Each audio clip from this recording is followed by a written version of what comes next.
avec les prêtres et autres religieux, nous avons intégré que le diable est noir, que Dieu est blanc, le teint clair est meilleur, que nos religions étaient profanes et la manifestation du diable et qu'il fallait s'en éloigner.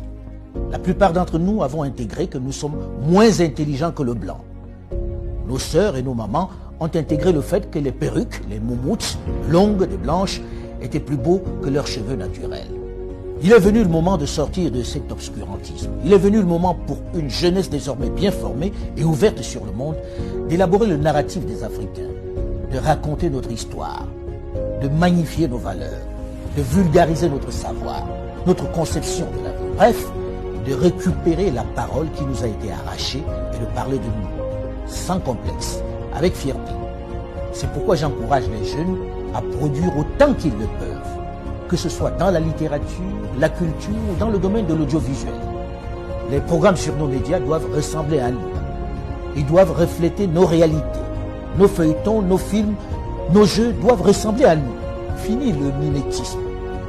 Dans le même temps, mon travail à l'international m'a permis au fil de toutes ces années de me rendre à l'évidence à quel point notre continent, pourtant si riche en ressources humaines et minières, souffre d'un mal chronique, l'absence de leadership de qualité qui puisse impulser le développement.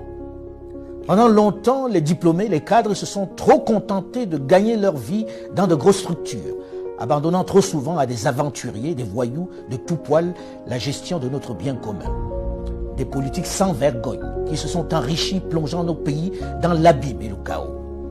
Il devient urgent pour cette jeunesse bien formée, avec de vrais rêves et de réels potentiels, de s'engager en politique pour donner un cap à nos territoires.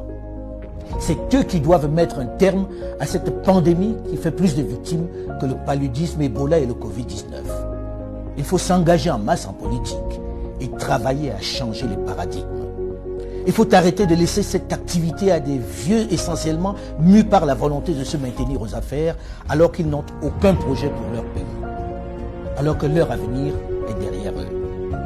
Une chose est certaine, et c'est triste de le dire, ma génération et celle de mes aînés ont échoué à développer l'Afrique. Mais vous, les plus jeunes, aurez moins d'excuses puisque vous avez les armes pour renverser la vapeur. La balle est dans votre camp.